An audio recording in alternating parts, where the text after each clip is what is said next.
Como todos los lunes, la columna de Fernando Gómez, a quien pueden leer en infonativa.com.ar. Tu nota del día sábado, Fer, es ausentes con aviso, el silencioso movimiento ahí abajo.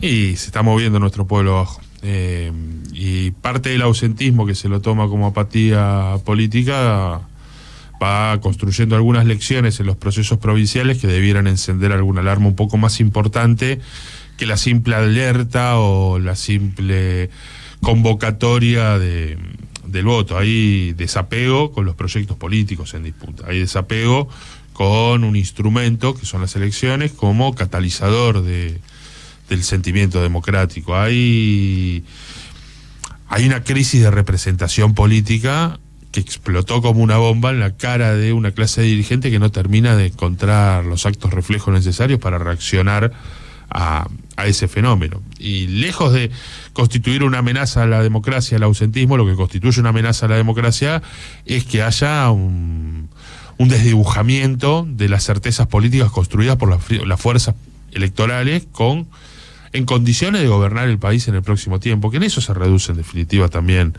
el concierto electoral. A veces hay hasta incluso candidez, podríamos decir, hay mucha inocencia, hay mucho en estas ideas de vamos a construir y vehiculizar un partido político para presentarnos a elecciones porque eso nos va a amplificarlo, y la verdad que no le amplifica la voz a nadie, no instala debate, no instala discusiones. Generalmente los tiempos electorales terminan encerrando la mirada en las fuerzas políticas que tienen vocación y aspiración de poder. Y nuestro pueblo, sucede en Unión por la Patria, ¿no? Recién charlábamos fuera del aire sobre cuál va a ser la eficacia electoral de Juan Grabois en las próximas elecciones. Lo veremos en las urnas, en las PASO, pero lo que sí es cierto es hay un comportamiento casi instintivo de ir a buscar el voto ganador dentro de Unión por la Patria, que va a estar fuertemente marcado por el voto a masa, no independientemente del caudal electoral interno que pueda sacar Juan Grabois. Fue la tónica del acto ayer en Ferro, de los movimientos sociales, ¿no? Lo de ayer fue elocuente, ¿no? Porque uno debiera sospechar que el espacio común de representación social acompaña la propuesta electoral si no es una propuesta electoral individual, ¿o no? Es decir, si uno no logra que su colectivo primario, en este caso no es el MTE sería lo primario, pero el más cerca de lo primario, que es la UTEP, uno no construyó el diálogo suficiente para que esa candidatura pudiera expresar a los trabajadores de la economía popular en su conjunto, o a las organizaciones populares con las que uno venía hablando y dialogando y construyendo un destino común, la candidatura es casi individual. Bueno, esos son aspectos críticos de esta esos son aspectos secundarios igual, ¿no? Pero son aspectos críticos de este tiempo. ¿Dónde se germina la democracia? Ese es el debate y la discusión que tiene que quedar frente al ausentismo. ¿No nos está pasando que nos han impuesto el modelo en que la política parece que se discute solamente arriba y abajo está condenada a ser una propuesta testimonial, discutir qué carajo hacemos en nuestro país? Sí, como espectadores. Es que, mira, hay un comentario que hacía Bruno Napoli, historiador que tuvo una charla con Desde el Barrio, que él decía, no nos estamos derechizando, en todo caso nos estamos enojando un poco y con todos en general, porque si no ganarían las oposiciones de manera arrasante con el 90% de los votos, y él ponía el ejemplo de Chubut, que, recordar, Ignacio Torres ganó con un 24,55% del padrón, ¿no? De los 474.000 242 electores habilitados. Son gobiernos débiles. La editorial ponía el ejemplo de Morales. Morales estaba celebrando haber ganado con el 50% de los votos, pero claro, si solamente un poquito más de la mitad del padrón fue y votó un candidato, Paul, no ganaste con el 50, ganaste con el 25. Sí, después la provincia tiene 34 cortes, conflicto docente, conflicto social, movilización popular, y claro, porque el 75% de los que habitan ese suelo no te votaron. Entonces son gobiernos que nacen débiles. El ejemplo de Jujuy es un ejemplo muy nítido. Sucedió una semana después de las elecciones, un conflicto social que aún sigue dando sus testimonios a pesar de detenidos, represión, ilegalización de la protesta, condenas económicas a las organizaciones representativas del conflicto. Pucha, ahí hay un germen democrático recontra interesante, está sucediendo en las calles. La clase política le puede llegar a tener inquietud a eso, una inquietud negativa, de distancia, a ver si esto complejiza lo... Pero la verdad es que están pasando cosas reinteresantes en la calle. Y a mí me parece que ¿a qué te convocan a votar? Es la gran pregunta. Mira si nosotros hiciéramos una pregunta muy sencilla, pero muy, muy, muy sencilla.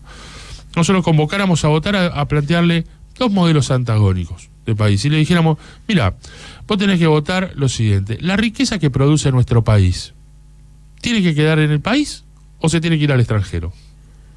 Esa sería una pregunta. La riqueza, es decir, el petróleo que produce la Argentina, los recursos energéticos, mineros. Un referéndum. El recurso. No, pero es una pregunta sencilla. ¿Dónde tiene que quedar? ¿Adentro del país o afuera? Yo creo que es abrumadora, ¿eh? Pero si vos le preguntás eso a nuestro pueblo, la mayoría va a venir y te va a decir, no, lo que produce la Argentina tiene que quedar dentro del país. Después viene la discusión del cómo. Pero, ¿cómo queda en el país? ¿Cómo se distribuye esa riqueza? ¿De qué manera?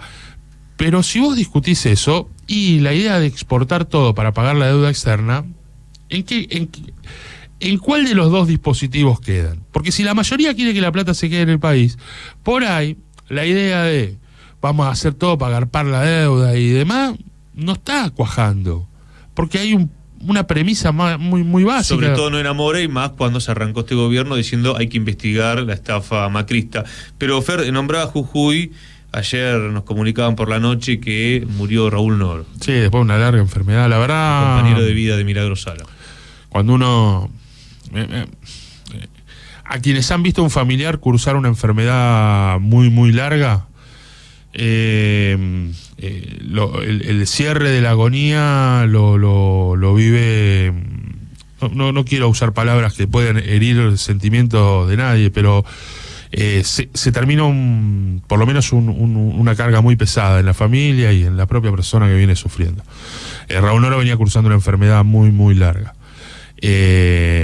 A la cárcel de Milagro, a la pérdida del hijo de Milagro, vos antes lo nombraste también, se le sumó una larguísima enfermedad de Raúl Noro, su viejito, el amor de su vida. Es muy fuerte. Yo creo que es muy fuerte. Estos 8 años, ¿cuántas más cosas pueden sucederle a una persona? ¿Cuántas más mochilas de piedra se le puede cargar a Milagro sobre la amenaza de la cárcel común?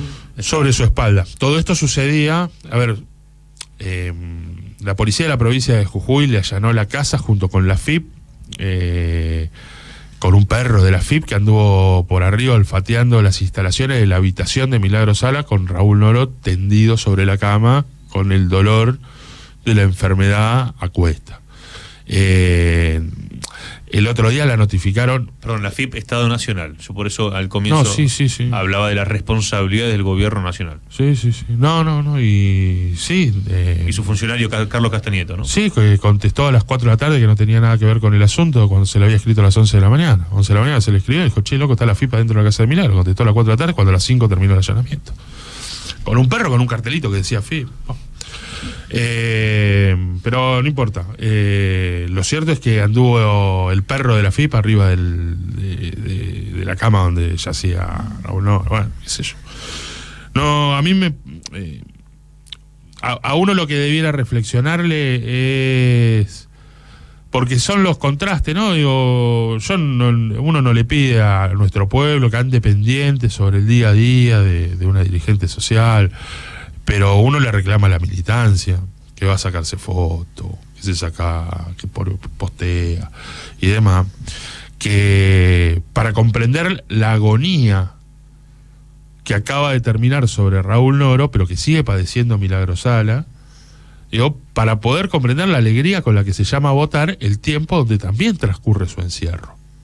Ojo, el tiempo donde también transcurre el encierro por razones políticas de Milagro Sala. Esto sucedió durante este gobierno, ¿no?, al que se convoca a ratificar con alegría, ¿no? Yo quiero poner algunos reparos porque están sucediendo Después uno se pregunta cómo puede ser que alguien entre en un precipicio ético o en un desbarranco moral. Bueno, sucede con cosas concretas. Sucede con la banalización, ¿no? Sucede con alentar el malón de la paz, sacar a pueblos originarios de la ruta en Jujuy, traerlo a Buenos Aires y dejarlo postergado en la puerta de tribunales sin que nadie le dé pelota. Suceden las cosas. Uno entra en un barranco moral y no para, después no para. Bueno, habría que construir una interpelación muy fuerte hacia el adentro. Pues acaba de terminar... oficialistas alentaron el tema del Malón de la Paz. Salían todos los... sí, me bueno, cansé de ver... Tapa de página 12, sí. Hay gente que te hace el triple posteo, te dice el Malón de la Paz, vamos todo el domingo a votar. Bueno, qué sé yo, cada loco con su tema. Pero eso es un desbarranco moral. Sacar a pueblo de la ruta y traerlos a Buenos Aires. Siguen en plaza de tribunales y ha quedado fuera de la agenda de con 5 grados de térmica están en la puerta del Palacio de Tribunales. Hasta anoche estaban pidiendo Morfi, mantas y me llegó el posteo. Y lonas para la humedad del piso. Bueno, porque después es fácil sacarse una selfie, ¿viste? Qué sé yo. Cuando uno organiza un acampe que ha caído sobre la espalda de esta militancia, construyó acampe para pedir la libertad. Y bueno, uno construye el acampe, trata de que los compañeros no sufran. No se puede organizar la cosa, ir a sacarse 2 fotos y raja. Pero bueno, qué sé yo. Y menos sacarlo de la ruta en la provincia de Jujuy, donde está sostenido el conflicto. Pero bueno. Ayer se terminó la agonía de Raúl Noro. Continúa todavía el dolor en Milagro. Es cada pérdida ya a esta altura, porque no se acumula. No es que las pérdidas las sorprenden a Milagro. Es una larga agonía que viene de hace 8 años arrastrando su detención. Debiera ser una interpelación ética mucho más fuerte la que estamos viendo.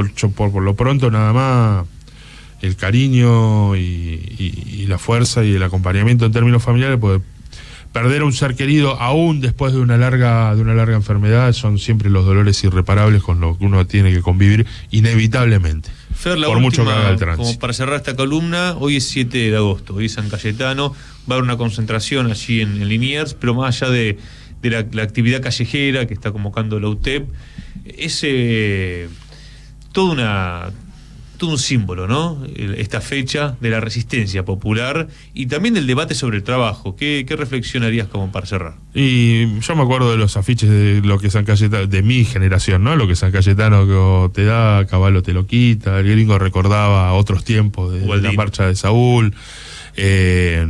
Recientemente, lo que San Cayetano te da, Macri te lo quita. Habíamos hecho campaña incluso también a los que los atraviesa la religiosidad popular.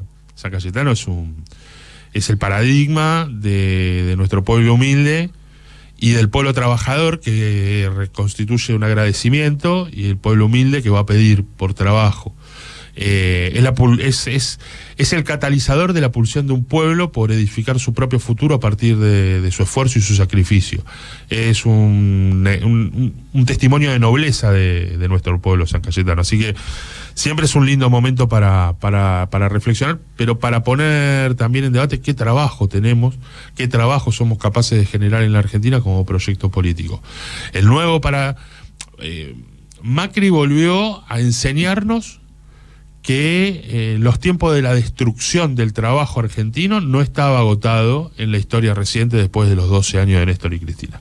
Que no se había cerrado el capítulo de la destrucción del empleo. Macri demostró que es capaz de edificar, ¿no? Y Juntos por el Cambio lo dice todo el tiempo, edificar un proyecto económico que destruya y pulverice el trabajo argentino. Y este tiempo, que permitió a cuentagotas ir incorporando compañeros y compañeras al trabajo, está dando testimonio de que se puede trabajar incluso en las mejores condiciones argentinas y aún así estar condenado salarialmente a la pobreza.